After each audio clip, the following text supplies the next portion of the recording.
retransmitiendo. Estimados compañeros, compañeras, amigos, amigas, alumnos, alumnas y todos aquellos y aquellas que nos estáis escuchando y viendo por streaming. Es un placer darle la bienvenida a esta segunda sesión del ciclo Conciencias, que este año pues celebramos la 5ª edición. En esta ocasión hablamos de ecología, que nos recuerda que todo en la naturaleza está tejido en un delicado equilibrio. Y de ese equilibrio vamos a hablar esta mañana gracias a Esther y a Germán. Primero hablará Esther y voy a proceder a presentarla, y a continuación, después de una pequeña intervención de 25 minutos más o menos, pues igual podemos abrir un pequeño turno de preguntas o no, depende, ¿vale? Porque tengo que gestionar el tiempo, porque la ventana que tenemos es de 1 hora. O sea que esto es lo que hay. Esther Sebastián González es doctora en Ecología por la Universidad Miguel Hernández y actualmente, si no me equivoco, es investigadora Ramón y Cajal en el Departamento de Ecología de la Universidad de Alicante. Por no extenderme mucho, pues su investigación, que es multidisciplinar, ha cubierto ampliamente las áreas de ecología, zoología, biología de la conservación y ornitología desde diferentes perspectivas, utilizando diversas técnicas analíticas y sistemas de estudio en todo el mundo. Recientemente, en el año 2022, que se hagan una idea, ha recibido el premio Francisco Bernis de la Sociedad Española de Ornitología, como reconocimiento a la brillante contribución a la ornitología, destacando su liderazgo y la calidad de sus aportaciones. Sin más, os dejo con su conferencia. ¿Qué nos cuentan las aves con su canto?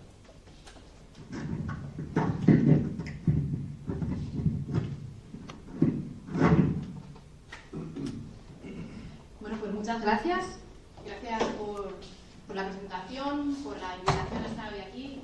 Me encanta dar una charla aquí porque esta es la sala donde damos charlas en el Departamento de Ecología muchas veces, entonces es como dar una charla en mi casa, ¿no?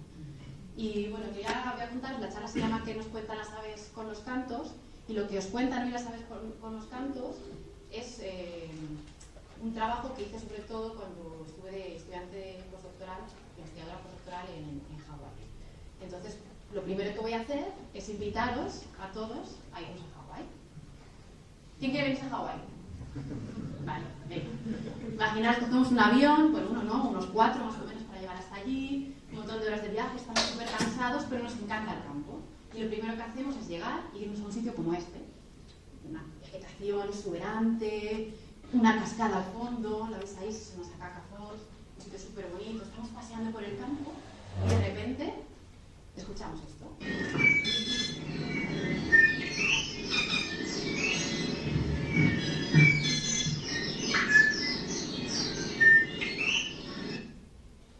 Mejor, ¿no? La experiencia se hace mucho mejor cuando escuchamos los cantos de las aves. Las aves con sus cantos nos conectan con la naturaleza, nos hacen sentir bien, y con lo cual los hombres siempre, el ser humano siempre ha estado muy relacionado, muy conectado con estos cantos. Pero es que además, en investigación, a los ecólogos nos sirven para muchas cosas. Nos sirven para responder preguntas de ecología, de evolución y de biología de la conservación, entre otras. Y eso es lo que os voy a contar hoy. Si os interesaba, sé que cantaba Pipe, que es este ave de aquí de Hawái, se llama Iiwi, y es una de las aves amenazadas de allí, súper bonito.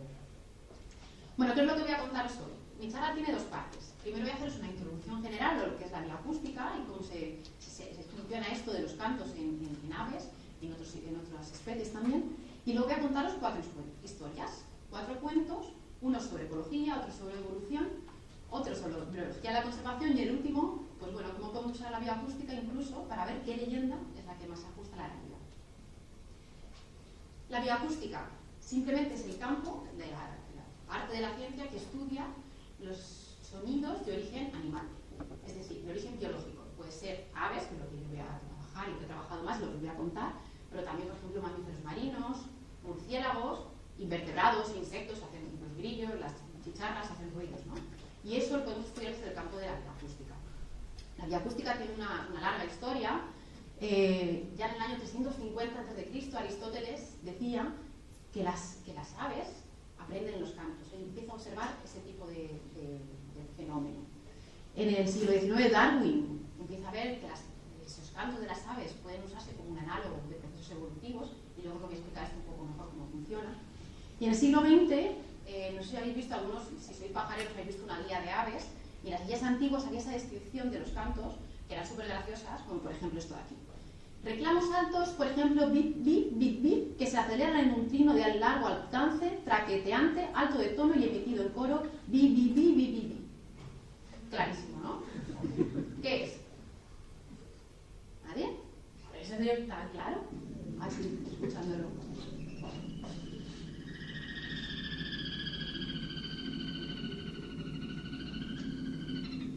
Ahora sí, ¿no? Es este señor de aquí. Tan muy chico y hay muchos por aquí. Seguro que alguna vez lo habéis oído. Bueno, pues tiene una larga historia la bioacústica, pero el paso fundamental para incluir estos estudios de una forma más cuantitativa en la ciencia fue la creación o el desarrollo del espectrograma. Y luego voy a explicar lo que es porque lo vamos a usar bastante. ¿Qué es el espectrograma? Es esta representación de un canto o de cualquier sonido. En el eje de la X tenéis el tiempo, y en el eje de la Y la frecuencia en la que se emite esa vocalización. Y es un color más oscuro si tiene más energía, normalmente cuando está más cerca o emite un sonido más fuerte. Y este es el canto de esta ave de aquí, lo voy a poner, que se llama Aquia polao, y es una especie de pájaro carpintero de Hawái. Entonces, bueno, con la creación del espectrograma empezamos a poder medir también los cantos de forma cuantitativa, con números, y eso nos hizo avanzar mucho en este campo. También hemos avanzado mucho en el campo del hardware, de los instrumentos que se usan. Al principio se usaban este tipo de instrumentos que tenían que estar escondidos, el micrófono tenía que estar al lado del ave, porque si no se podía grabar bien. Luego se desarrollaron estos otros que medían el canto en la distancia, porque conseguían captar el canto en la distancia. Los primeros eran pues, muy aparatosos, como estos de aquí, los chismes grandes. Y hoy en día usamos estos, que en realidad son unas cajitas así, que pones en el campo, las programas para grabar ciertas horas, y él solo se activa y desactiva y graba todo lo que hay a su alrededor durante horas, semanas, incluso meses. Con lo cual nos ha permitido incluso grabar en zonas muy remotas y sin la presencia del humano, que es muy importante, ¿no? Porque altera los patrones de canto de todas estas especies. Y bueno, esto es lo que usamos normalmente, y ahora lo último de lo ultimísimo que salió hace pues, más o menos un año fue este chisme, que tú lo pones en el campo, escucha, y a la vez que escucha va procesando los cantos con algoritmos y te dice lo que hay en el campo y te manda por satélite lo que está cantando en ese momento en ese sitio. Eso es un prototipo, todavía no funciona de verdad, pero lo que sí que funciona son unos aplicativos como Birnet o Merlin, que los tienes en el móvil y grabas en una vez, porque estás andando por tu casa, por el campo, o donde sea, y ves, hay una ave cantando, lo pones y le pones el algoritmo y identifica las aves automáticamente. Entonces es muy fácil, hoy en día, bueno, relativamente fácil, identificar dónde están las aves y dónde no con este tipo de sistema. Bueno, ¿y por qué son tan importantes estudiar estos cantos, ¿no? ¿Por qué nos interesan? ¿Para qué sirven estos cantos que los hace tan importantes? Pues lo primero, sirven básicamente para comunicarse. ¿Y qué comunican? Pues muchas cosas. Por ejemplo, para alertar a un depredador que está llegando. ¡Cuidado, que viene el águila! Contacto entre individuos. ¡Hey, estoy aquí! ¿Dónde estás? Territorialidad. Este es mi territorio, vete de aquí. Llamadas de socorro. ¡Ay, que me ha pillado el águila! Los más bonitos. Los que más me gustan a mí son estos para encontrar pareja, ¿no? Cuando sobre todo los machos se ponen arriba del árbol a cantar, a atraer a la hembra. Y si luego tú les suerte, los pollitos hambrientos también emiten muchas vocalizaciones, muchos cantos. Cuando hablamos de cantos, ya os decía antes que Aristóteles ya veía que los cantos se aprenden. ¿Eso es verdad? ¿Qué creéis? Pues sí, muchas aves consiguen aprender el canto, no todas. Hay tres grupos, sobre todo, de aves que los aprenden, los colibríes, los loros, y un grupo muy grande, que son los paseriformes de los cinos, que incluyen muchísimas especies. Todas estas especies de aquí consiguen aprender el canto o de sus padres o de otros individuos. Y esto, vais a ver ahora, que es un análogo de procesos evolutivos, como decía Darwin. ¿Cómo ocurre esto? Para transmisión de información genética, la información pasa de los padres a los hijos, ¿no? De una forma lineal. Hay procesos que van van seleccionando ciertas características y van cambiando, se van fijando en la población pues algunos genes que están más adaptativos. Bueno, pues esto es lo que ocurre en genética, en cantos. Esa información, esa transmisión de información no ocurre solamente de padres a hijos, sino que ocurre también con otros individuos de la población o incluso con otros juveniles de la población.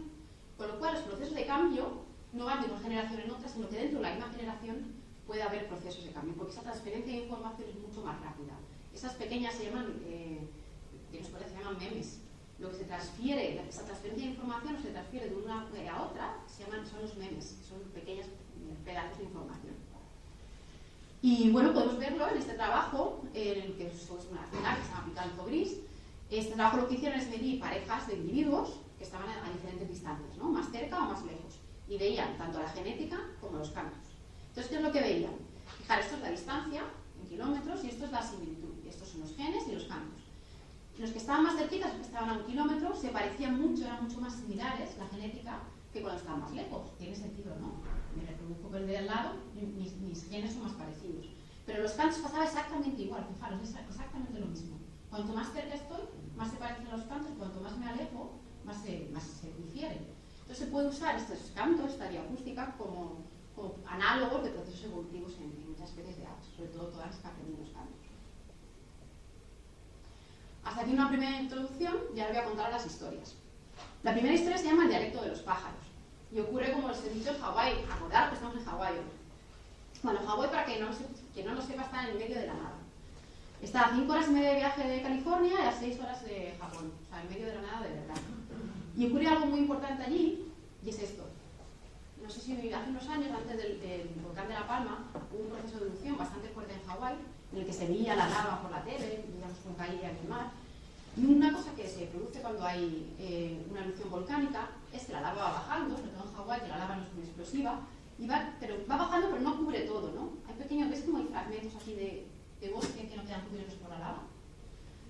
Esto luego se ve así, un fragmento de bosque, y esta es la lava seca alrededor, y esto se llama Kipuka, que cuando el volcán de La Palma lo dijeron alguna vez en la televisión. Kipuka simplemente es esto, una palabra hawaiana que dice trozo de bosque rodeado de lava seca, básicamente. Bueno, pues este sistema es muy interesante para el estudio de una cosa que es la biogeografía de islas. En realidad estos son islas de bosque en un mar de lava, ¿no? Entonces hay procesos, claro, las aves viven en estas islitas de bosque, y entonces hay poblaciones en cada una de estas islas que están a diferentes distancias que lo que pasaba con nuestra ave antes.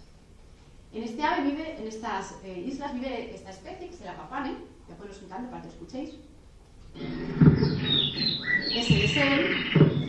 Estos son otras especies cantando de fondo. Ahí canta él otra vez.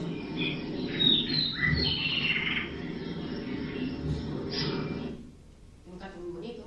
Entonces, lo que ocurría en esta zona, bueno, voy a enseñaros, esto es imaginaos que lo blanco es un mar de lava y lo azul son islas kipukas, son islas de hábitat. Bueno, pues esto es una zona de estudio que está cerca de donde yo trabajaba, y en estas 3 kipukas de aquí, que siempre íbamos porque la carretera está por aquí, entonces paseábamos mucho por allí, cada vez que íbamos, yo cada vez que iba allí, oía un canto, que es este de aquí, que no tengo el audio, pero es algo así como... Entonces, pues se llamaba mucho la atención. Y cada vez que íbamos ahí lo escuchábamos y nunca lo escuchábamos en otras kipukas. Esto de aquí, fijaros la distancia, estos son 8 kilómetros, pues está muy cerca. Y hablando con naturalistas de la zona, nos decían lo mismo. ¡Ay, sí, oído esa nota que cantan allí! Sí, sí, en la kipuka, bueno, esa zona tiene un nombre. En estas kipukas del sur, sí, sí, es verdad. Y entonces decíamos, es que hay unos dialectos en las diferentes kipukas, ¿no? Es que se canta, eso se canta aquí y no se canta en los otros sitios. Entonces nos preguntamos si de verdad este ave tenía dialectos en las diferentes zonas. Entonces nuestra pregunta era si tiene dialectos el apapane. ¿Qué hicimos? Como os contaba, pusimos estas grabadoras acústicas en varias kipukas, dejamos grabar durante un tiempo y luego yo en el laboratorio identifiqué cada una de las sílabas de estas kipukas. Esto es un canto de apapane, uno bastante completo. El rojo sería todo el canto, en azul serían cada una de las sílabas y esto de aquí serían los memes. Están poniendo sílabas ahí, pero las sílabas son lo de azul. ¿Veis que tiene varias sílabas? Son cosas diferentes, patrones que se repiten, pero son diferentes en el canto. Entonces, ¿qué es lo que yo hice? A mano identifiqué cada una de estas sílabas. Esto para que os hagáis una idea. Yo iba haciéndome 1000 dibujitos y poniendo las frecuencias que cantaban. Tengo 6 hojas como esta.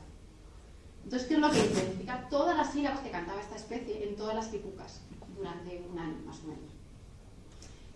encontré casi 200 sílabas diferentes, de las cuales casi el 30% solo aparecían en una única población, en una única kipuka. Pero además tienen un patrón muy interesante. Esto es un poco más complejo, me metí un poco a explicarlo. Esto de aquí, imaginaos que son las diferentes sílabas que se cantan, y esto de aquí sería cada kipuka, de forma que la sílaba A se cantaba en la kipuka 1, ¿vale? La B también, la C también, así. Entonces lo que encontré es esto. Había algunos grupos de sílabas, una sílaba o un grupo de sílabas que se cantaban en grupos de kipukas, como las kipukas que os contaba que estaban juntas y hacían aquella sílaba interesante. Pues esos grupos de kipukas cantaban grupos de sílabas. Había un patrón que llamábamos modular. Pero luego había unas sílabas que se cantaban en todas las kipukas, que yo identificamos que son las sílabas que se usan para identificar la especie, porque si cada uno canta lo que quiera, pues obviamente no se van a identificar unos a otros. Entonces ahora tiene este tipo de patrón. Pero además sabíamos que estas especies van de una kipuka a otra. O sea, hay movilidad, porque tenemos datos en que marcamos una papaya en una kipuka y va para la otra. Entonces, bueno, ¿qué es lo que creemos que está pasando? Es un proceso que se llama conformismo, que básicamente es, por ejemplo, vosotros vais a Andalucía, me voy a vivir a Andalucía, ahí se pega el acento, ¿no? Eso lo habéis oído alguna vez. ¿Sabes qué se me ha pegado el acento? Bueno, pues este es algo parecido, un análogo, y es que estas especies, cuando llegan a la nueva kipuka, repiten, como son capaces de aprender, sus cantos durante toda su vida, repiten las sílabas que se usan en ese lugar. Imaginamos que eso debe ser más adaptativo, porque a las hembras les debe gustar más, o es más potente para defender el territorio, no sabemos exactamente por qué, pero hay un proceso de repetir lo que escuchan cuando se mueven. Entonces, nuestra conclusión en este trabajo es que sí, la papaya tiene esos microdialectos en grupos de kipukas.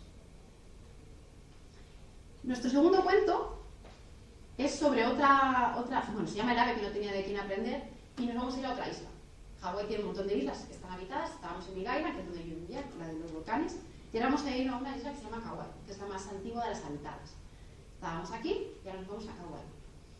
En Kauai pasa una cosa muy interesante, y es que hay 3 especies de aves, estas 3, de la Kauai amakiji y la niau, que viven en las islas, son nativas, solamente están en esta isla. Me voy a poner un canto para ese es el amakiji. Y han tenido un proceso en el que el rango de distribución de las especies ha disminuido muchísimo en pocos años. Fijaros, no sé si se ve muy bien ahí, pero mira, yo creo que esto se ve bien. El morado era la distribución en los años 68 al 73, en rojo sería el 2012. Fijaros, aquí lo mismo, y en rojo son los puntitos rojos que hay aquí. Ha habido contracciones del rango pues del 98% para la queque'e y del 91% para la amakiji. Y para la niau también era el 80 y algo. Entonces ha contribuido muchísimo a la población. Pero además hay otra cosa muy interesante, y es que los naturalistas de la zona nos decían, es que yo antes salía al campo y cuando los escuchaba sabía qué ave era, qué especie. Pero ahora hasta que no los veo, no sé los que son. No sé, no consigo diferenciar. Los cantos se han hecho más parecidos. Entonces nosotros dijimos, bueno, pues vamos a ver qué ha pasado con estos cantos. Tenemos 2 preguntas, uno, cómo ha influido la reducción de esta población en el canto, y luego si se parecen más los cantos en las diferentes especies, ¿vale? Si ha habido ese proceso de convergencia. Para eso, bueno, tuvimos muchísima suerte, porque tenemos grabaciones de los años 70, del principio de los 2000, y en el 2018, que es cuando yo estaba allí, pues fuimos y volvimos a grabar estas especies, unas 3. Esto es un canto de una de ellas, grabamos un montón de medidas del canto, y eso es lo que usamos para hacer los análisis de eso. Pero fijaros, voy a enseñar un resultado visual que es súper claro. Estos son los cantos de los 70 y estos de hoy en día, bueno, de 2018. De las 3 especies. Fijaros, al principio cambiaban mucho más, tenían más subidas y bajadas, tenían notas diferentes, ¿los veis? Y hoy en día son mucho más sencillos y repiten la misma nota todo el rato. Y además, fijaros, se parecen más entre ellos, ¿a que sí? Entonces ya visualmente veíamos que algo ahí estaba pasando. Pero además hicimos un análisis estadístico. Esto es un análisis de ordenación, y para que entendáis simplemente los puntos más cercanos son más parecidos entre ellos. Entonces, amarillo son los años 70. Aquí solamente teníamos 2 especies, están claramente separadas, son totalmente diferentes. En los 2000 ya hay 3 especies que se juntan más, veis que son más parecidos los cantos, y hoy en día se parecen todavía un poco más. Entonces, ¿qué es lo que ha pasado? Primero que ha habido una simplificación de los cantos. Ha habido una simplificación de los cantos, porque estas especies ya no tienen tantos individuos de su especie para aprender. Entonces, si no tengo de nadie de que aprender de mi especie, aprendo de lo que hay. Y estas otras especies que tienen cantos más o menos parecidos, pues han ido aprendiendo también un poco de ellos y han ido cada vez teniendo cantos más similares. Entonces los cantos cada vez son más sencillos, se parecen más, con lo cual la disminución de la población no solo implica menos individuos, sino también una pérdida de diversidad cultural. Nuestro tercer cuento se llama El cuervo que olvidó sus cantos. Es una historia sobre conservación. Os presento a la lalá, o el cuervo hawaiano. Es una especie que hoy en día está extinta en el medio natural. En los 1900 empezó a disminuir muchísimo la población. En el 76 solo quedaban 76 individuos en el medio natural. Desaparecieron, pero antes de que desaparecieran cogieron algunas parejas y los metieron en cautividad. En el 93-99 hubo un primer intento de reintroducción en el medio natural, de esos que estaban en unos centros, de recuperación, que falló. En el 2000, la última pareja que quedó en la naturaleza la volvieron a meter en el centro de cría en cautividad. En el 2016-2019 volvieron a intentar meterla en el medio natural, volvió a fracasar. ¿Qué pasaba? Bueno, pues que este señor se llama Io, que es un halcón también nativo de Hawái, se la comía. Entonces casi todas las especies que había en el medio natural, los que reintrodujeron unas 10 parejas, unas 7 se las mató Io. Entonces pensamos, a lo mejor es que ya no saben qué es lo que está pasando, ¿no? A lo mejor no saben defenderse, no saben ver que eso es una amenaza. Entonces hicimos, bueno, antes os voy a poner estos son cantos de la lalá. Imaginaos que vais por el campo y escucháis esto.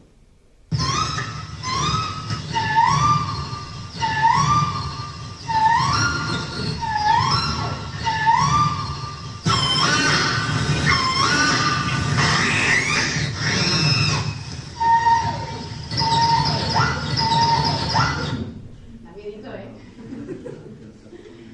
Pero es fascinante escucharlo, son súper bonitos. Bueno, entonces nuestra pregunta era si a lo mejor el lalá había olvidado algunos de sus cantos de vocalización estas de alerta, para alertar de que estaba llegando el lío a sus niños. De nuevo, por suerte, los mismos que grabaron en Kauai tenían grabaciones de Alalá del 93-94. Entonces, lo que hicimos, volvimos a grabar, los que estaban en cautividad. Grabábamos 3 parejas, que era lo mismo que tenían los que estaban en medio natural. Y además lo mejor, lo bueno de estas grabaciones es que no solo tenían el ave cantando, sino que además vocalizaba lo que estaban haciendo. El macho le da de comer a la hembra. Se ataca al otro individuo. Entonces pudimos relacionar las vocalizaciones con el comportamiento que tenían estas especies. Entonces teníamos esas grabaciones en el campo y en cautividad teníamos una GoPro que grababa también lo que estaban haciendo mientras vocalizaban. Entonces, bueno, lo primero que vemos aquí, estos serían las 3 parejas y estos serían los tipos de vocalizaciones, los diferentes cantos que hacían. Entonces pudimos ver que las parejas salvajes y las parejas en cautividad que compartían algunas sílabas, muchas eran diferentes. Podemos separar las dos estadísticamente como que tienen un repertorio diferente. Pero luego además miramos exactamente lo que vocalizaban de llamadas de alerta y alarma. Esto es lo que son en el medio natural, en el aviario, y fijaros, de alarma, en el medio natural tienen 7 vocalizaciones, en el aviario 3, y territoriales tienen 11 y 0 en el aviario. Por lo cual han desaparecido la mayoría de las llamadas de alerta o de alarma o de territorio, han desaparecido de su vocabulario, de su repertorio. Y además en el medio natural vocalizaban mucho más que lo que más del doble de lo que vocalizan en cautividad. Entonces, bueno, podemos decir que la lalá ha dejado de vocalizar muchas vocalizaciones de alarma o de alerta y ha cambiado su repertorio. Y eso pues tiene implicaciones para la conservación, porque se las zampan los hijos. Me queda un cuento, no sé cómo voy de tiempo. Ni lo he mirado. ¿Y lo has mirado? Me queda solo uno. Muy bien. Se llama La batalla de las leyendas. Este no es un trabajo mío, los anteriores sí. Este es de mi compañero de despacho, Cristian Pérez Granados. Igual que él me lo contó, me encantó la historia, entonces lo cuento yo a vosotros también. Os presento al crespín, es este ave de América, se llama crespín en Argentina o sací en Brasil. Y este ave tiene una peculiaridad y es que tanto en Argentina como en Brasil hay historias asociadas a este ave. Voy a poner un poco la vocalización para que veáis por qué se llama. Uy, ¿cómo se hace? El nombre. A ver si me consigo. Ahí. Crespín. Sassy. Cada uno, ¿no? Bueno, en los dos sitios dicen que el nombre viene de la vocalización, pero cada uno tiene una historia diferente detrás de ella. La de Argentina dice básicamente que el crespín era un agricultor que trabajaba muy duro la tierra, Crespín estaba casado con la Crespina, la historia es un poco machista. Estaba casado con la Crespina, que la Crespina pues, no le gustaba poco trabajar y le gustaba más irse de fiesta. Entonces el Crespín, un día trabajando, cuando estaba recogiendo la cosecha, en septiembre, octubre, este dato es importante, septiembre, octubre, se puso muy enfermo. Y entonces mandó a la Crespina, estaba haciendo ahí la cosecha, mandó a la Crespina por unas medicinas al pueblo. Pero la Crespina, a mitad de camino por las medicinas, se encontró una fiesta. Y claro, se fue de fiesta, todo el fin de semana de fiesta, se le encantó, se lo pasó muy bien. Pero claro, cuando llegó de vuelta a donde estaba Crespín, pues había fallecido. La Crespina, muy triste, se subió a un árbol y desde entonces llama a Crespín, pues porque está muy triste. Entonces se llama Crespín, y es el pájaro que todos conocemos. Pero en Brasil dijeron que eso nada. El Saci es otra historia totalmente diferente. El Saci es se llama Saci pereré, es un duendecillo de Brasil, muy travieso, que lo que hace te quita las cosas, te las cambia de sitio. Lo típico del niño hace una cosa y le dice, no, ha sido así, mamá ha sido así, yo no he sido. Está muy metido en la tradición de Brasil, vamos, hay canciones, cuentos sobre él. Pero es así, una peculiaridad es que él actúa de noche. El de día no se le ve, de hecho nadie lo ha visto de verdad, algunos niños dicen que sí, pero tenemos nuestras dudas, y sobre todo actúa de noche. Entonces, bueno, no sabemos cuál es la leyenda que es la buena, ¿no? La de Saci o la del Crespín. Pues mi colega Cristian, él puso una grabadora acústica, en realidad dos, durante un año entero en un sitio de Brasil, grabando esta especie, lo detectó automáticamente con esos algoritmos de identificación de especies, detectó 6.000 cantos y vio que de febrero a mayo no cantaba nada, ¿veis? Estos son los diferentes meses del año y este es el número de cantos en los dos sitios, ¿vale? El rojo y azul son simplemente dos sitios diferentes. Y aquí a final de año, pues no, y esto de aquí no tiene nada que ver. Esto de aquí es, veis que nada, ahí no canta, con lo cual la Crespina mucho, no se queja, ¿no? Pero sí que es interesante que fijaros, en septiembre-octubre hay un pico de cantos, con lo cual, pues bueno, es verdad que a lo mejor durante la época de cosecha, que cuando se murió su marido, pues se acuerda más de él y canta más. Si vemos lo mismo, pero a lo largo del día, estos son el número de cantos, esto es la hora de grabación, vemos, bueno, esto de aquí sería a las 6 de la mañana, el pico está aquí a las 6 de la mañana, pero por la noche pues no hay muchas vocalizaciones. ¿Os acordáis? El Saci actuaba de noche. Entonces, validamos Crespina, rechazamos Saci, creemos que en realidad la historia más cierta es la de la Crespina. Y nada, bueno. Simplemente para finalizar, recordaros que la bioacústica en realidad es una técnica, ¿no? Una forma de medir muchas cosas y que nos puede ayudar tanto en campos de evolución, comportamiento, ecología o conservación para responder este tipo de preguntas. Agradecer sobre todo a la gente que nos dio las grabaciones antiguas, que es un lujo. Yo hice ese trabajo cuando estaba después de la Universidad de Hawái y bueno, pues toda la gente que me ha financiado y a vosotros por escucharme. Muchas gracias.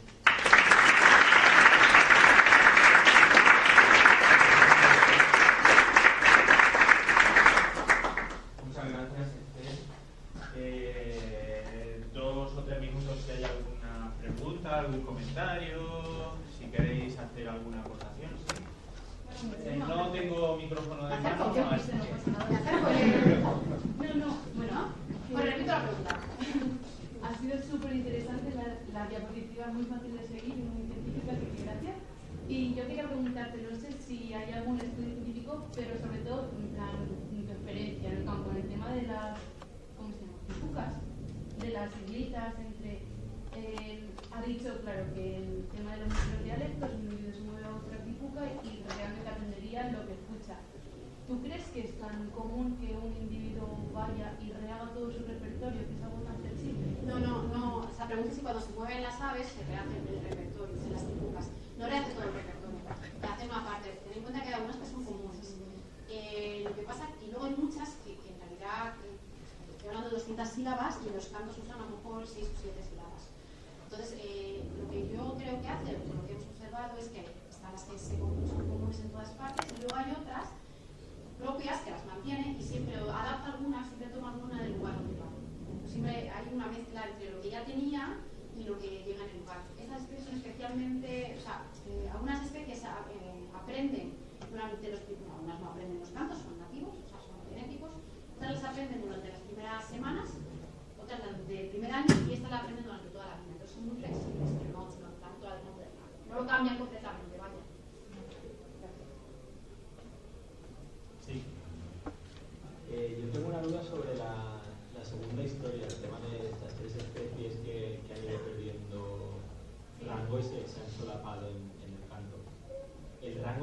queda igualmente, o el 2018 creo que contabas, se solapa entre sí? O sea, sí, se solapa entre ellas, o sea, viven juntas. En realidad lo que les queda, para que lo entendáis, es la cima de las montañas. Vale. Porque estas especies tienen muchos problemas con la malaria aviar, que fue introducida. Entonces, mosquitos en las zonas altas de las montañas no hay, por el frío, pero va subiendo por el cambio climático y por otras cosas. Entonces, se junta con la malaria y luego por temas de ocupación de espacios y todo esto, ¿no? Y luego encima hubo un huracán hace mitad de camino que también barrió la isla, pasó por encima de la isla, que eso no suele pasar, entonces muchísimas individuos murieron. Pero en la zona que están las tres, o sea, que es la parte de arriba de la montaña. Y había levantado Excelente charla. Una curiosidad, ¿tenéis alguna hipótesis sobre el origen de los dialectos? El origen de los dialectos. ¿Aparecen random esas frases? No, o sea, no son totalmente aleatorios. Cuál va a aparecer, no tenemos ni idea de cuál va a aparecer, pero el hecho de que aparezcan en grupos es porque aprenden unos de otros, ¿no? Entonces, si tú escuchas, además son capaces de innovar un poco, ¿no? Entonces, en otro, igual que os he contado que hacía así subía, ¿no? Hay uno muy parecido que es lo mismo pero en línea recta. La misma nota, pero en vez de ser una escalerita, en línea recta. Y ese lo cantan en todas partes. Entonces, por ejemplo, yo creo que en esta zona simplemente alguien innovó, hizo esa y fijó en la población porque era, no sé, no traía más, no tengo ni idea. Entonces, la hipótesis de cuál es el origen de los dialectos no lo sé, pero supongo que igual pasa en nuestra lengua, ¿no? Hay un proceso de creación un poco de estas especies que se consiguen crear y se fija en la población porque de alguna forma atrae más a las hembras o es más eficiente a la hora de defender el territorio. Pero hay frases o hay memes creativos en todos los individuos, tienen alguno. Algunas especies sí. De hecho hay otro que se llama Omao, que lo empecé a incluir en el estudio. Este estudio lo he contado con una especie, lo he hecho con tres, con otros resultados, ¿no? Con otras preguntas, pero por simplificar. Hay otra que se llama Omao, y empecé a incluir en el estudio, lo tuve que quitar porque básicamente inventa todo. Es que hace lo que, vamos, era imposible de clasificar. Entonces, todo el rato inventa, o sea, tú debes repetir una misma frase en el mismo individuo, pero de un individuo a otro no hay diferencias. Entonces, son muy creativos, ¿vale? En este caso. Algunas especies no, son unas pocas que son tan creativas. Bueno, pues yo creo que muchísimas gracias, Esther. Vamos a pasar a Germán, si os parece.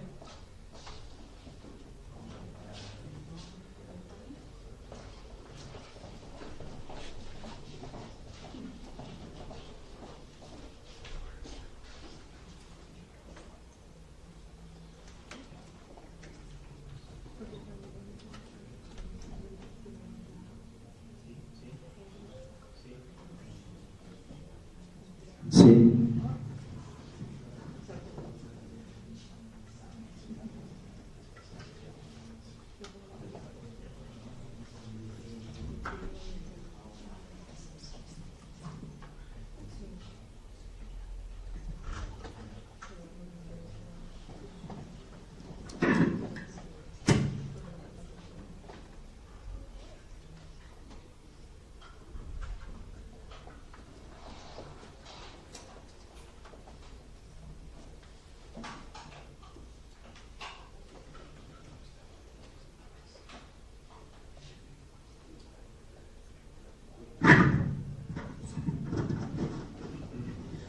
Bueno, pues os presento a Germán.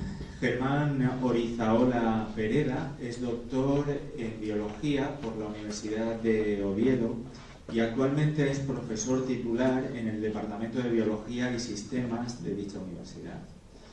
Entre los años 2005 y 2011 realizó su postdoc en el área de Biología de Poblaciones y Conservación de la Universidad de Uppsala, en Suecia.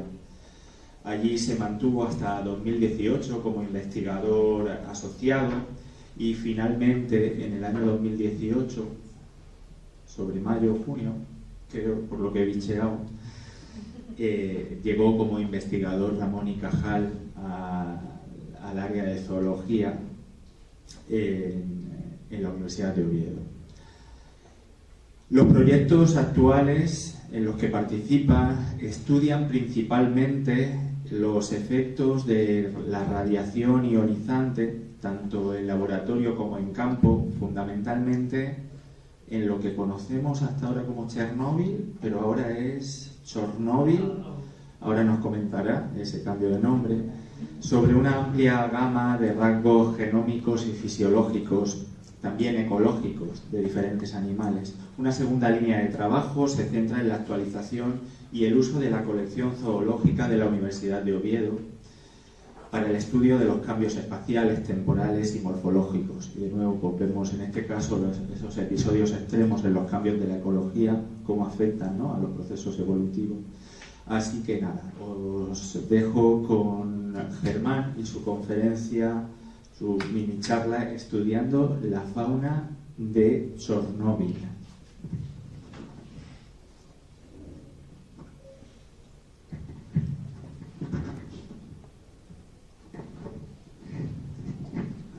Vale, pues muchas gracias. Pues, para mí es un placer estar aquí, para mí esto es nuevo, Sala es nueva, pero precisamente por eso es un placer, ¿no? Poder ir a otras universidades y poder contar lo que hacemos. Yo siempre digo, me ha encantado la charla de Esther, espero que os guste la mía, para que veáis que este tipo de cosas, gente que trabaja con aves en Hawái, gente que trabaja con anfibios en Ucrania, no es solo lo que hace la gente en Oxford o en Harvard o no sé dónde, sino que hay gente en estas universidades pequeñitas, por así decirlo, de periferia españolas, en las que también trabajamos en estas cosas que, bueno, yo creo que son bastante atractivas, ¿no? Empezamos por el nombre, ¿no? Es algo de Chornóbil, aunque cuando yo luego hable igual no la digo muy clara.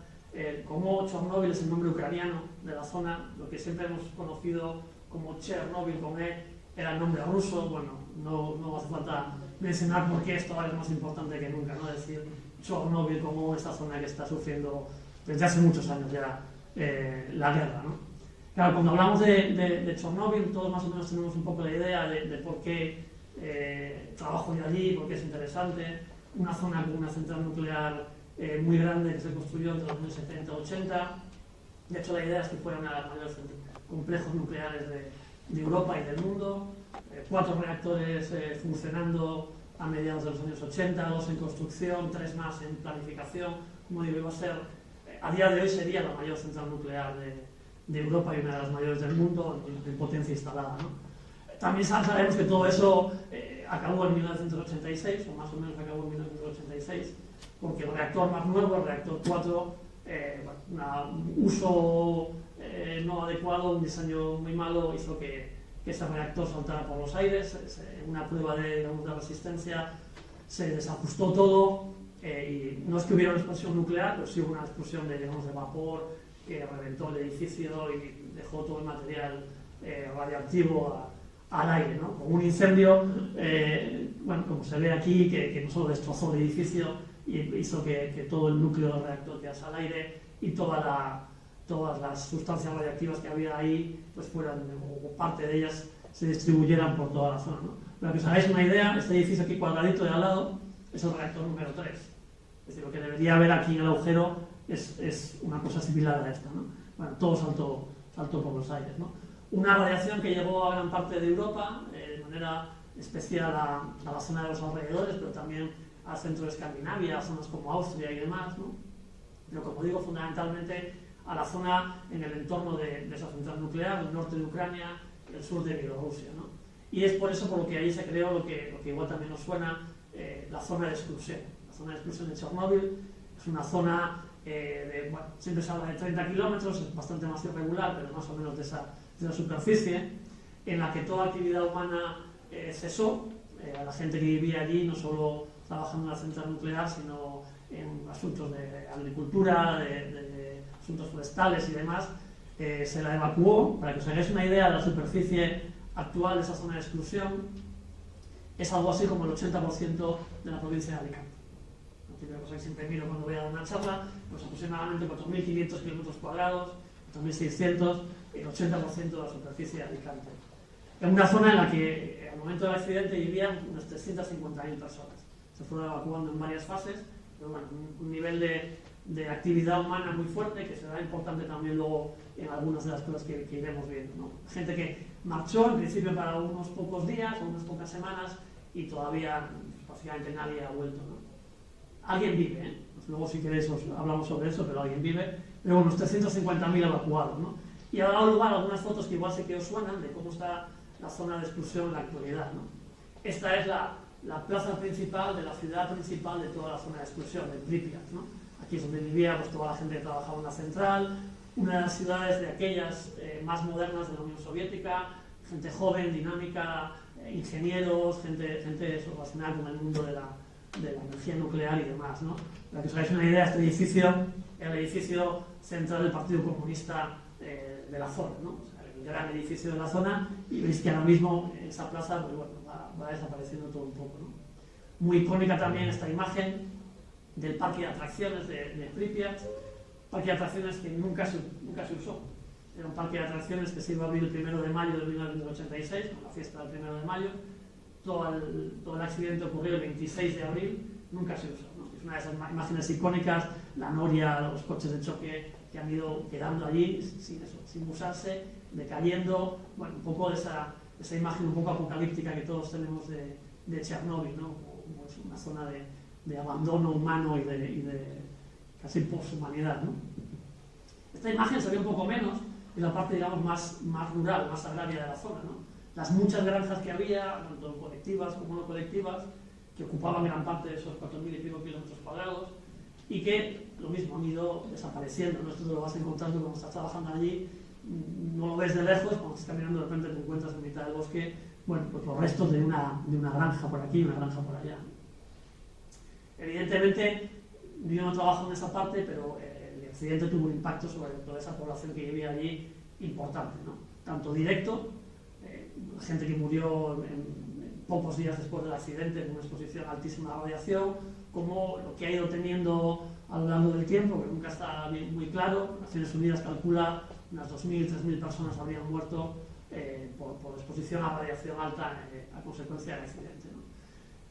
Tan grave como eso, o incluso más, se ha ido viendo con el tiempo, es toda la gente que de esas 350.000 personas se evacúa, se las saca de su trabajo, de su casa, de su vida, y el impacto psicológico, social que eso tuvo, la gente que en aquella época en Ucrania estaba, digamos, apestada, la gente no quería relacionarse con ellos, contagiaron la radiación, este tipo de ideas han pervivido hasta hace muy poco, ¿no?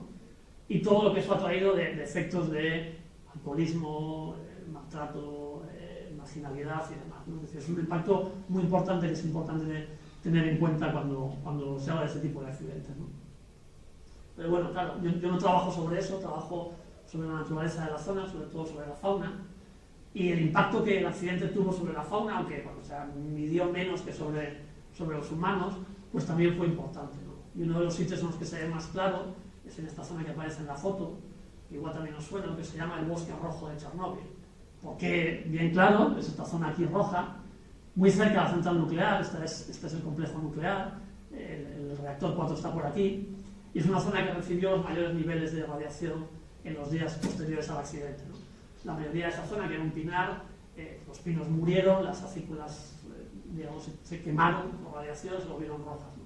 Podéis imaginar que no solo murieron los pinos, sino que pues, prácticamente todo lo que habría por aquí moriría, ¿no? No está muy claro porque en esos días nadie se dedicaba a hacer este tipo de análisis o de muestreos, pero bueno, es uno de esos sitios también icónicos y sigue siendo a día de hoy la zona con mayor nivel de radiactividad del planeta, ¿no?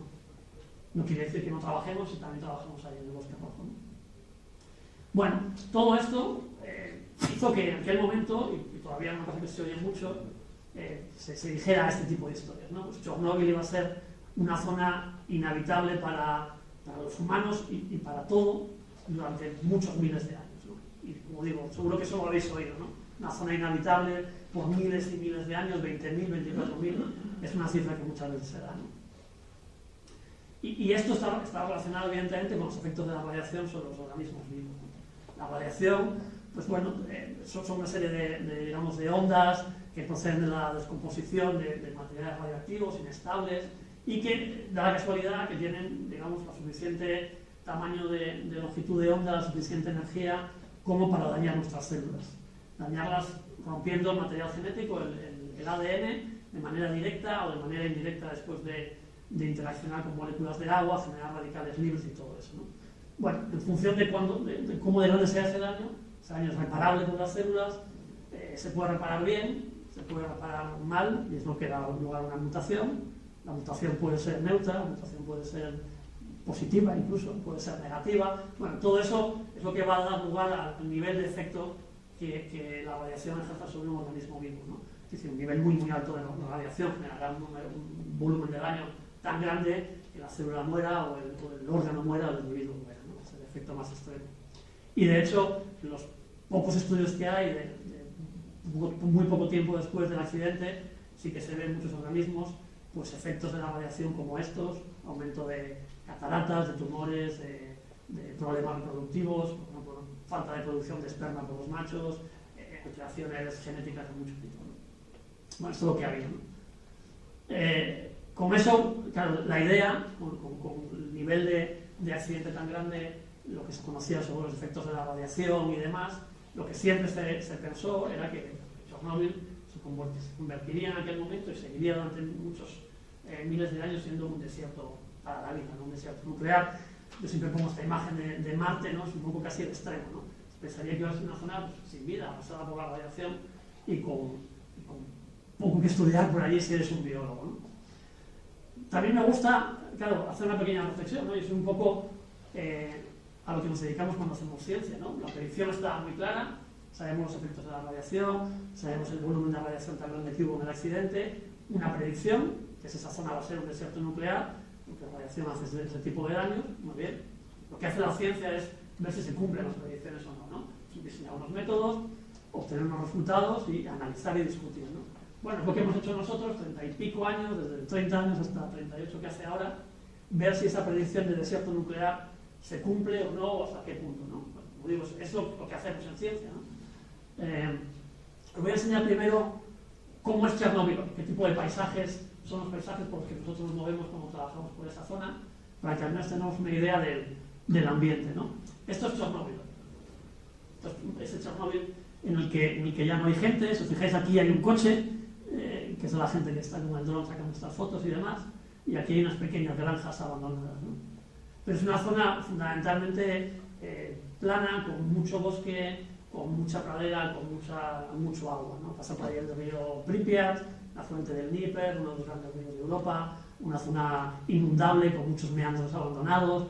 Este es el tipo de ambiente, sobre todo, a día de hoy, forestal. De hecho, el bosque ha pasado de ocupar el 40% de esa zona al 80% en la actualidad. Es un proceso en el que se ha reforestado la zona, ¿no? Y esta foto me encanta porque indica claramente muchos de los procesos que están ocurriendo ahora mismo en Chernóbil, ¿no? Toda esta zona, que todavía incluso se ven los surcos de los arados, que era una zona agrícola, es una zona que se está renaturalizando. Es decir, el bosque, tanto de pinos como de abedules, está avanzando, está recuperando terreno. Terreno que aquí serviría pues, siglos atrás para la agricultura, desde estas zonas de bosque que quedaban, digamos, marginales, se va recuperando. Todo esto no existía en 1986, ni mucho menos. Lo que ha ido avanzando el bosque en estas últimas décadas, ¿no? Y esto, para que veáis una foto, pues es como está ahora mismo ese reactor número 4. Eso que veis ahí, esa especie de hangar, es un edificio de contención que se puso en 2016 a finales. Debajo está el reactor número 4. Esa chimenea sigue siendo la misma chimenea que salía en las fotos de 1986, ¿no? Y esta es una de las zonas en las que nosotros trabajamos. Como siempre digo, es la primera zona de Chernóbil en la que yo trabajé, justo al lado del reactor. Esto que pone aquí es el nivel de radiación que hay, 50 microsieverts a la hora, para que veáis una idea. Aquí hoy habrá 0,1, 0,2, ¿no? Estamos hablando de 500 veces más radiación de la que podemos tener aquí en esta sala, ¿no? Bueno, eso es el ambiente, ¿no? Una cosa es el ambiente, otra cosa es lo que vive allí, si vive allí, ¿no? Bueno, con trabajos en los últimos años, de las últimas décadas, sobre todo con un sistema parecido al de STER, de los audiomods, estos de los grabadores de sonido, hay cosas parecidas con imágenes, ¿no? Las cámaras trampa sacan fotos a los animales que hay por allí, ¿no? Trabajando con eso hemos podido ver qué hay por Chernóbil, ¿no? Por Chernóbil hay esto ahora mismo. Hay una población de lobos, que es la población con mayor densidad de toda Europa. De unas pocas ejemplares que había en el momento del accidente, pues se ha pasado a manadas que están por toda la zona de exclusión, ¿no? Aquí comiéndose un trozo de alce que quedaba por ahí. Lince boreal, tiene una de las mayores poblaciones de Europa de lince boreal. Oso pardo, se había extinguido de la zona, bueno, se había extinguido, no, lo habían matado, lo habían extinguido. En los últimos 10 años ha vuelto a aparecer en la población pequeña, va, digamos, recolonizando esa zona, ¿no? Y de todo lo que os podáis imaginar, más de 200 especies de aves, gran parte de ellas pues, en las listas de especies amenazadas de Europa, de Ucrania y demás, ¿no? Eso es un poco la fauna que hay por toda esa zona de exclusión, ¿no? Entonces, claro, la pregunta que está detrás de todo lo que hemos estado haciendo allí es eso, ¿no? ¿Qué pasa aquí? Y tenemos esa predicción clara, mucha variación que hace un daño muy claro. Por otro lado tenemos estas imágenes de osos, de lobos, de linces. ¿Qué pasa aquí, ¿no? Y por eso, pues desde hace casi ya 10 años, empezamos a desarrollar este trabajo centrándonos en los anfibios, porque bueno, son individuos que viven tanto en ambiente terrestre, ambiente acuático, están expuestos a la radiación que hay en los dos medios, hibernan en el suelo, con lo cual están muy expuestos a la radiación que hay en el suelo. Son organismos bastante buenos para trabajar, ¿no? Trabajo que empecé mientras estaba en Uppsala como investigador y que he seguido ya ahora en la Universidad de Oviedo, ¿no? Y trabajamos en la parte ucraniana de toda esta zona de exclusión, en este, digamos, paisaje, ¿no? La zona más roja, zona que tiene, digamos, más radiación, esta zona aquí morada es el bosque rojo, por todo este tipo de ambiente trabajamos, que nos permite tener un gradiente de contaminación radiactiva pues desde los sitios más radiactivos del planeta a sitios que pues, tienen una radiación parecida que podemos tener por aquí. Veis aquí, esto es la parte de la zona de exclusión. También trabajamos en otras zonas del norte de Ucrania que nos sirven de control. Zonas que no tienen radiación. No podemos viajar al pasado a saber cómo era las ranas de Chernóbil antes del accidente, pero sí nos podemos ir, en este caso, un poquitillo al este, como son las poblaciones de ranas, su fisiología, su ecología y demás, en zonas que no han sufrido el accidente radiactivo, utilizadas como control, como referencia para comparar con las de la zona de exclusión, ¿no? Y allí miramos todo lo que se nos ocurra, ¿no? Una vez, podéis imaginar, no es fácil ir hacia allí, mucho menos ahora. Una vez que estábamos en las jornadas de campo, hemos tomado muestras para análisis genético del microbioma, fisiológico, de envejecimiento, morfológico, todo lo que se nos ocurría, ¿no? Y afortunadamente así hemos podido seguir tirando también todos estos años de pandemia, guerra y demás, siguiendo trabajando con el sistema, ¿no? Unos resultados breves y rápidos, ¿no? El primero, bien claro, hay ranas. O sea, lo mismo, ¿no? No tenía que haber nada, ¿no? Y si oyes o lees cosas, no hay nada, ¿no? No, sí que hay ranas. Mismo que hay osos, lobos, linces y demás, hay ranas. Y hay muchas. Esto es una de las últimas jornadas de campo nuestras. Ranas de diferentes especies, aquí sapos de vientos de fuego, la rana con la que trabajamos, otro tipo de ranas. Hay muchas ranas. De hecho, esto es de la localidad esa justo al lado del reactor nuclear que aparecía en la otra foto, ¿no? Hay ranas y hay muchas, ¿no? ¿Qué más hemos mirado? Hemos mirado muchos parámetros relacionados con ecofisiología, es decir, cómo la fisiología de los organismos cambia en función de diferentes variables ecológicas, en este caso en función de la radiación, ¿no? Bueno, eso nos da una idea de, digamos, del estado de salud de las ranas con las que trabajamos en el momento que las cogemos, ¿no? Es una cosa, por ejemplo, este trabajo que hicimos con una especie de medidor muy parecido al que nos ponen cuando vamos a un hospital. No saben muy bien que tenemos análisis de sangre rápido, miran electrolitos, miran diferentes parámetros que están relacionados con desequilibrios fisiológicos, ¿no? Cuando hacemos esto con las ranas, que se puede hacer con las ranas, lo que encontramos es que todos los parámetros no son diferentes ni a lo largo del gradiente de radiación, ni entre las zonas que tenemos dentro de la zona de exclusión y fuera de la zona de exclusión sin radiación. Están iguales esos parámetros en todos los individuos que miramos, ¿no? Estadísticamente iguales, ¿no? Es decir, ni los electrolitos, ni que están relacionados con daño hepático, ni el desequilibrio fisiológico, no difieren en nada, ¿no? Y a nivel fisiológico, o los marcadores de fisiología sanguínea que nosotros estudiamos, el efecto de la radiación a día de hoy no aparece por ahí. Otra cosa que hemos estudiado es cómo puede afectar la exposición a la radiación actual en la respuesta inmune de los organismos, ¿no? De cómo son capaces de responder a enfermedades o cosas por el estilo, utilizando diferentes marcadores, sobre todo, por ejemplo, el ratio que hay en la sangre entre neutrófilos y linfocitos, bueno, que da una buena idea de la capacidad de respuesta inmune de un organismo, ¿no? Estamos en la misma historia. Da igual dónde nos movamos del gradiente de radiación, que es lo que pone aquí, es decir, el gradiente que habría aquí o el gradiente muy alto de las zonas más contaminadas. Estos ratios de neutrófilos y linfocitos, por ejemplo, no varían. Se mantienen constantes a lo largo de todo ese gradiente, es decir, tampoco parece que esté comprometida la respuesta inmune de estas ranas en función de la radiación a la que están expuestas a día de hoy. Otra cosa que hemos trabajado, que a mí me parece especialmente interesante y lo hemos publicado hace un par de semanas, es cómo afecta la exposición a la radiación a la edad de estas ranas de su ritmo de envejecimiento. Y me parece especialmente interesante porque esto es un parámetro que puede ir acumulando pequeños efectos, pequeños daños, que igual no se ven de otra manera, pero que a lo largo de una vida de una rana, que pueden ser, en nuestro caso, pues 6, 7, 8 años, vayan generando cierto desgaste a un individuo, ¿no? Nada que tú veas, una vez que salga significativo cuando miras análisis sanguíneos, pero sí que vaya desgastando ese individuo de forma que haga que su ritmo de envejecimiento se acelere, que vivan menos años, una cosa por el estilo, ¿no? Este es un parámetro más integrador, no solo una imagen, digamos, fija de un momento concreto, sino que de alguna manera es toda la vida de un individuo reflejada en estos parámetros, ¿no? Bueno, eso se puede hacer porque las ranas, igual que los árboles, tienen, digamos, anillos de crecimiento en sus huesos. Entonces, haciendo una sección del fémur de una rana, se pueden ver, como pones aquí, anillos de crecimiento, desde el interior, el primer año deja una marca, el segundo año de la rana deja otra, el tercero, el cuarto y tal. Se puede hacer ese tipo de cálculos, ¿no? Los hemos hecho con las ranas que estudiamos y lo que vemos, aunque ya no es una sorpresa, es que no hay diferencias. Es decir, las ranas viven entre 2 y 9 años, pero con una media alrededor de 4, lo mismo en zonas que ahora se consideran de alta radiación, lo mismo en zonas que se consideran de baja, lo mismo fuera que dentro. Es decir, tampoco vemos esas diferencias.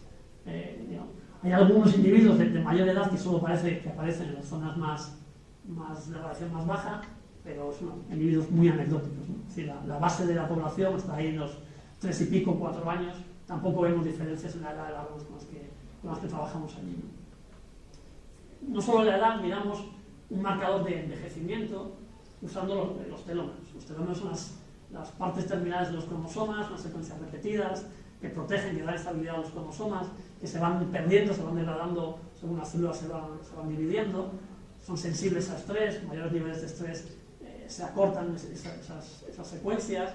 Es un buen marcador tanto de estrés como de ritmo de envejecimiento, ¿no? Cuando hemos mirado esto, más de lo mismo. No vemos una diferencia en la longitud de esos telómeros en las ranas a lo largo del gradiente de radiación. Es decir, todos estos aspectos más ecológicos, más ecofisiológicos, no nos dan ningún tipo de respuesta, ¿no? Sí hemos encontrado una cosa interesante, pero con un aspecto, digamos, ya más evolutivo, ¿no? Y algo que a mí siempre me gustó porque fue lo primero que vi el primer día, la primera media hora que estaba metido en una charca en Chernóbil. Estaba buscando una rana de noche, que es cuando cantan, estaba buscando una rana de estas, la típica rana verde, una rana Gustavo, y claro, vas con un foco de luz, pero de oída, ¿no? Estaba viendo una rana, te vas acercando hacia donde canta, te vas acercando, la tenía al lado y no veía nada. No veía nada porque la rana que estaba viendo era como esta, que casi se ve aquí en la imagen, negra, ¿no? Entonces, si te metes al lado del reactor, primero que ves una rana negra y dices, aquí hay algo, ¿no? Bueno, con muchos años, muchas ranas y ya un análisis ya fino de colorimetría, lo que fuimos viendo, efectivamente, que había ese tipo de ranas negras, ¿no? De la misma especie, pero pues, con este tipo de coloración, ¿no? Bueno, eso lo medimos, a ver cómo difería a lo largo de la radiación, a ver cómo difería dentro y fuera de la zona de exclusión y demás, y lo que llegamos a ver es que había este tipo de gradiente, ¿no? Desde la rana habitual que uno esperaría encontrarse hasta estos bichos completamente negros, ¿no? De hecho, lo que vimos fue esto, una diferencia clarísima en la coloración de estas ranas entre las que viven dentro de la zona de exclusión y fuera de la zona de exclusión. Clarísima, que es estas pocas cosas que se ven a simple vista. Nosotros trabajamos en la zona de exclusión, salimos fuera y es que lo ves, o sea, unas ranas no negras necesariamente, pero verde oscuras, y sales fuera y parece que todas brillan, ¿no? Y de hecho lo que se ve aquí, ¿no? Son 40% más oscuras, sin tener que llegar a negro, pero verde más oscuro, las de la zona de exclusión que las de fuera, ¿no? Una relación que nos sorprendió es que no tiene ninguna correlación con el nivel de radiación que absorben esas ranas. Nosotros miramos el nivel de radiación no solo del ambiente, sino de cada rana, y eso no tiene ninguna correlación con su color, a día de hoy. Lo que sí tiene una correlación es con el nivel de radiación que tenían esas zonas en las que trabajamos en el momento del accidente. En el momento que aquellas zonas que estuvieron expuestas a los niveles más altos de radiación en el momento del accidente es donde encontramos esas zonas negras o oscuras. Es decir, ¿esto cómo se explica? Bueno, sabemos que la melanina a nosotros nos protege de la radiación ultravioleta, ¿no? Bueno, esto es lo que encontramos, ¿no? El gradiente de radiación, como veis, desde estas ranas, sin que sean negras, verdes muy oscuras, y estas las que están fuera. Sabemos que la radiación nos protege de la radiación ultravioleta, la melanina, perdón. La melanina también protege de la radiación ionizante, es un tipo de radiación distinta a la radiación que hay en un accidente de este tipo, también protege. De hecho, dentro del reactor 4 averiado, lo que crecen es una capa de hongos negros. Y hay yeast, estas levaduras negras también en la zona. Sabemos que la melanina también protege, reduce el efecto, por ejemplo, de los radicales libres sobre el organismo, bloquea parte de la radiación y demás, ¿no? Bueno, la explicación nuestra es que aquí se ha producido es un proceso evolutivo muy rápido, de manera que como veis, aunque las ranas sean verdes, no son uniformemente verdes, también hay cierta variación, ¿no? Incluso fuera de la zona de exclusión. Una de cada 100 es oscurilla, ¿no? Incluso una vez que publicamos esto, la gente me manda, ¿en Galicia encontráis una rana negra? Sí, y grises y tal. Hay cierta variabilidad en la especie, no son homogéneos como los cantos de las aves de Esther, ¿no? Entonces, nuestra explicación es que dentro de esta variabilidad, puesto que la melanina da una cierta ventaja, es decir, aumentará la supervivencia de los individuos expuestos a la radiación y por lo tanto su reproducción y demás, son caracteres que son heredables, estos de la coloración en anfibios. Lo que se ha producido aquí es un efecto evolutivo rápido, con una fuerza selectiva fortísima, como es la radiación.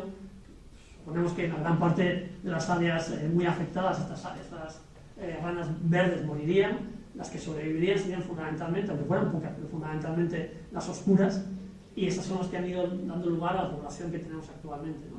De ser una anécdota, estas ranas oscuras se han convertido en la gran parte de la población de ranas que vive ahora mismo en la zona de exclusión, ¿no? Como digo, un ejemplo de evolución en acción rápida, ¿no? Si os suena de algo muy parecido a de las famosas polillas estas del abedul de Inglaterra, con el melanismo industrial y cosas por el estilo, algo parecido a lo que estaríamos viendo en Chernobyl, ¿no? ¿Qué pasa? ¿Cómo se explica todo esto que hemos ido encontrando? La falta de efectos ecológicos, algunas de estas respuestas evolutivas y demás, ¿no?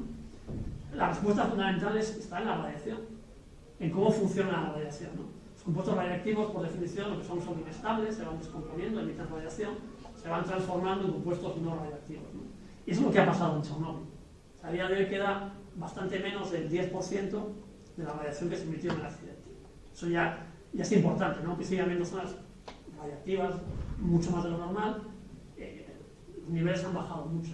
No solo han bajado mucho, sino que aquellos isótopos que son más dañinos son los que primero desaparecen. A muchos sonará el rollo este de las pastillas de yodo cuando hay un accidente nuclear y tal, ¿no? Eso es porque uno de los isótopos más peligrosos es el yodo 131, se acumulan la tiroides con los alimentos, con la leche sobre todo, genera cáncer de tiroides, ¿no? Entonces se toman las pastillas, tú, digamos, saturas la glándula tiroides de yodo, digamos, médico, y entonces no se absorbe ese yodo ambiental radioactivo, ¿no? Como digo, prácticamente todo el daño que hubo en poblaciones humanas está relacionado con cáncer de tiroides y con yodo radioactivo. ¿Qué ocurre? Tiene una vida media de una semana más o menos. Es decir, en una semana nos hemos quedado con la mitad del yodo que se emitió, en 2 semanas con el 25, en 3 semanas con el 12, 4 semanas con el 6. Para el verano de 1986 ya no había yodo radioactivo en Chernobyl.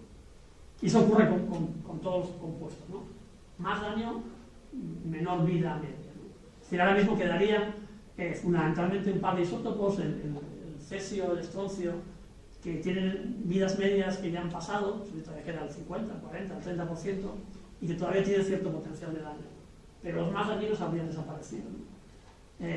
Y aunque veamos estos mapas así, y la parte roja es una zona con mucha radiación y demás, la realidad es muy distinta. Cuando estás en el campo, en metros, la realidad es que la radiación está muy dispersa. Esto es una zona, como veis aquí, 200 metros, un punto rojo, radiación alta. Puntos verdes y tal, radiación baja. Esto es el bosque rojo. Hay zonas que siguen teniendo una radiación muy alta, pero que dependen de partículas muy concretas que están en un punto. A nada que tú te mueves 2 metros, estás en una zona de radiación como esta, ¿no?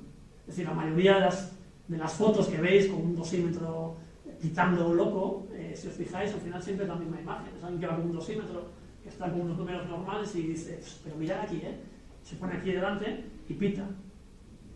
Eso es la realidad de Chernobyl, efectivamente, en ese punto hay una partícula radiactiva. En el momento que te alejas, ya no estás experimentando esa radiación, ¿no? Si tú eres un lobo o una rana, malo será que tú no vas a hibernar allí, malo será que tu cámara esté allí, ¿no? Más normal te estés moviendo por un paisaje complejo, en que vas a estar expuesto de media a algo más de radiación de la normal, pero no a esos niveles, digamos, tan altos. No vas a estar aquí todo el día, ¿no? Mala suerte si eres un abejo de consentido ahí, ¿no? Pasará, pero como digo, ahora mismo ya es algo bastante más anecdótico, ¿no? El otro aspecto importante es este. Es una zona como el 80% de Alicante, en el que se evacúa toda la población, ¿no? En el que de eso, 350.000 personas pasamos a que antes de la guerra todavía quedaban unas 2.000, todavía trabajaban en la central nuclear, de contaminación, retirar el combustible nuclear, cosas por el estilo, ¿no? Y una zona con mucha actividad, no solo de la central nuclear, sino industrial, y de gente, y forestal, y agrícola, y pesticidas, y historias, a que todo eso parcialmente haya desaparecido. Sigue quedando actividad, quedaba alrededor de la central nuclear, y el resto, eso, prácticamente toda la provincia de Alicante, sin gente, sin actividad, ¿no? Claro, eso lleva asociado esto, ¿no? La zona, por mucho que queden partículas radiactivas aquí y allá, en el momento que nos vamos, es una zona que vuelven los osos, vuelven los urogallos, que casi no había, ya la hay, son linces y los lobos y demás, ¿no? En el fondo refleja, siempre lo digo, refleja que para muchos ecosistemas naturales somos mucho peor que el peor accidente nuclear de la historia, ¿no? Eso yo creo que también como mensaje no es malo que os quedéis con ello, ¿no? Resumiendo, todos los parámetros que hemos ido mirando no encontramos ninguna diferencia a día de hoy. Con los niveles de radiación, como digo, que se han reducido mucho, que son muy dispersos y demás, no parece que a día de hoy haya ningún efecto sobre estas ondas que nosotros estudiamos. Lo que sí detectamos son efectos de evolución rápida, muy interesantes desde el punto de vista teórico, además, en cuanto a radiación, ¿no? Y lo que sí que hay, y eran los proyectos que teníamos antes de que llegara la maldita guerra, es un proceso de renaturalización espectacular, ¿no? Una zona muy humanizada se ha convertido en la mayor reserva natural de Europa en superficie, es mayor que todos los parques nacionales de Europa menos uno, que hay por el Ártico, y una zona con unas poblaciones de especies de estas paraguas, señuelo, osos, lobos, linces y demás, muy importantes, ¿no? Es uno de los mayores ejemplos de renaturalización pasiva. Ahí prácticamente no se ha soltado nada, ha sido todo de manera pasiva, tanto el bosque como los animales los que han ido recuperando esa zona, ¿no? Por lo tanto, es una zona que desde el punto de vista del estudio ecológico evolutivo tiene un interés muy importante, ¿no? Nada, dar las gracias a los que nos han ido financiando todos estos trabajos, desde Suecia, Consejo de Seguridad Nuclear sueco, algunas fundaciones, el Ministerio de Ciencias con la Ramón y Cajal y demás, a Sociedad Británica de Ecología. Trabajo que está hecho fundamentalmente con estas dos personas, con Sergei Gaschak, era el director del Laboratorio de Radioecología de allí, de esa zona, con la guerra, emigrado en Alemania, y Pablo, tan reciente como que todavía no ha empezado, Ramón y Cajal en la Universidad en la Estación Biológica de Doñana. Y bueno, como digo, son estos allí, de Chernobyl fuera, de hecho, esto fuera de Chernobyl, del último año que estuvimos por ahí todos juntos, ¿no? Y nada más, muchas gracias a todos vosotros.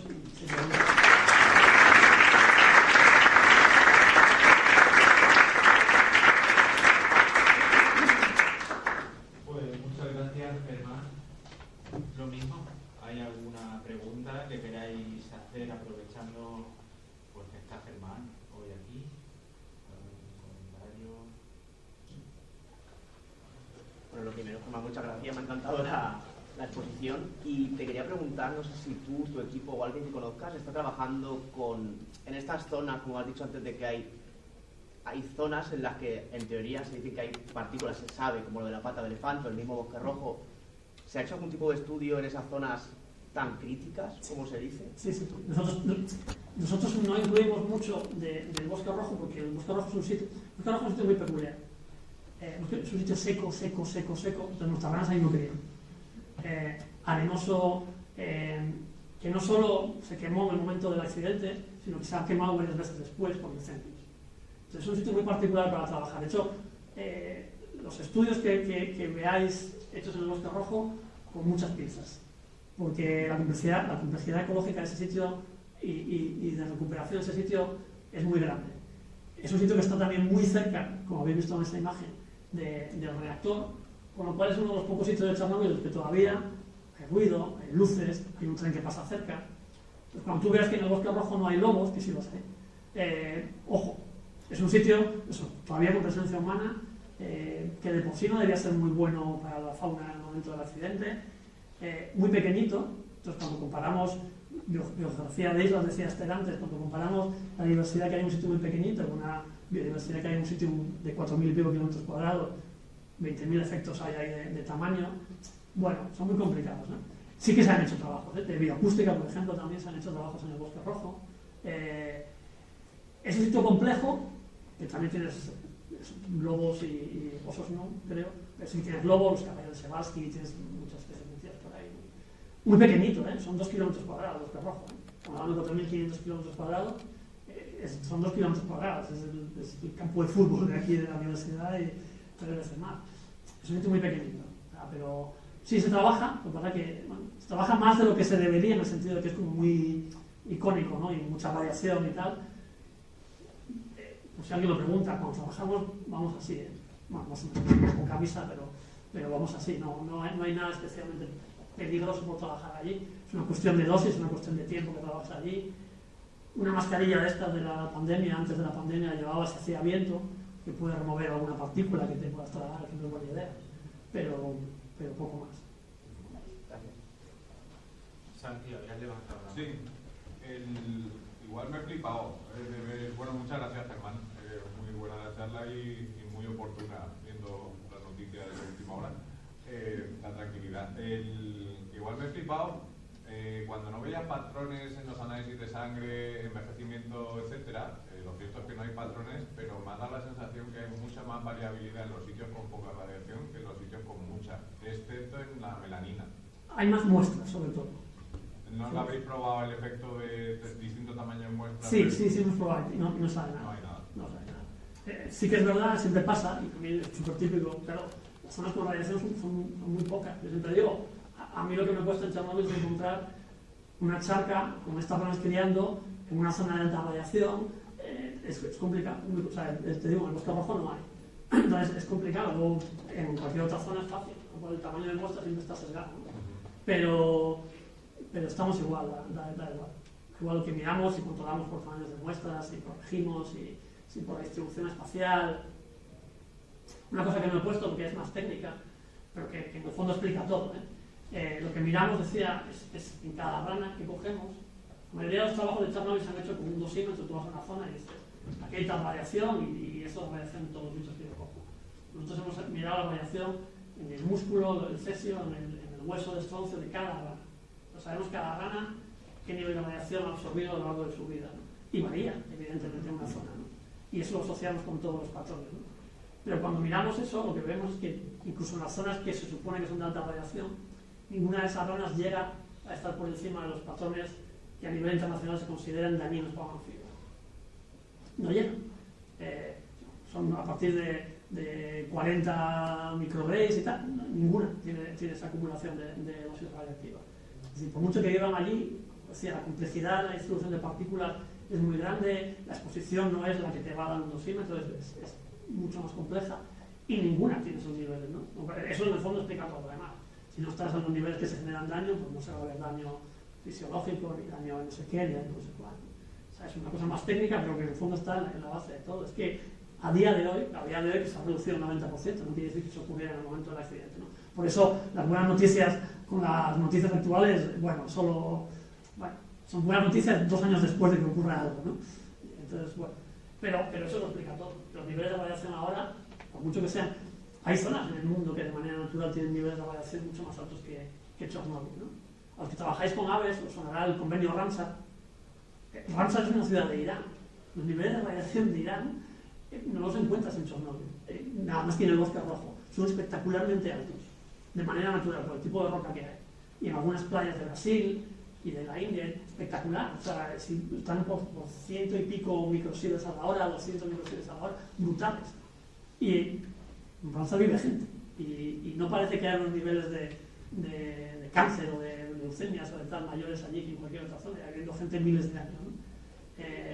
O sea, bueno, es complejo, es mucho más complejo de lo que parece, ¿no? Lo de Ramsar es espectacular, ver los niveles y dice, aquí sí que no debería vivir nadie, ¿eh? Y no. Sí, bueno, muy interesante los resultados realmente. ¿Cómo era el paisaje antes de la explosión? Porque eso explicaría también, por no extrapolar esa recuperación Claro. tan rápida. El paisaje era Unión Soviética en los 80, extraordinariamente agrícola, de granja colectiva, con un aprovechamiento forestal fuerte. Eso, había un 40% de bosque de aprovechamiento forestal fundamentalmente, salvo alguna zona, y un 40 o más por ciento de granja fuerte. Claro, todo eso ha desaparecido, los bosques no se tocan, y las zonas industriales, las de agricultura industrial o semi-industrial, son bosques, son prados en los que están los caballos de Shemansky por allí, o una zona con guías de codornices, es decir, una zona que no encuentras en otra zona porque no tiene ese tipo de pradera tampoco de kilómetros y kilómetros, ¿no? Ha cambiado mucho. Una cosa buena de trabajar como estaban las muestras es que lo que ha cambiado menos es el ambiente acuático. El ambiente terrestre ha cambiado mucho, pero las charcas, los ríos, los laguillos que hay por ahí han cambiado menos, ya está. Entonces, ha cambiado sí todo el paisaje alrededor suyo, pero estas zonas acuáticas quizás hayan cambiado menos que el ambiente terrestre, ¿no? Y eso yo creo que todavía son mejores indicadores que alguna otra especie terrestre. Y lo que sí que ha habido un cambio ecológico en la zona espectacular. Bueno, muchas gracias, Germán. Muchas gracias también a Esther. Gracias a Santi, que ahí en la sombra nos ha organizado y coordinado toda esta sesión. Gracias a Josete por incluirnos en Sinergias, a la Facultad de Ciencias por seguir organizando conciencias, y a vosotros simplemente, además de daros las gracias, deciros que esta grabación, porque se está retransmitiendo, pero se está grabando, se va a compartir en la página web de Conciencias. Si alguien no vino, algún amigo, alguna amiga, algún compañero, y pensáis que puede ser interesante, os animo a que lo compartáis, porque de eso depende que Conciencia continúe. Muchas gracias por vuestra asistencia. Os esperamos en la tercera sesión, ya en el segundo cuatrimestre.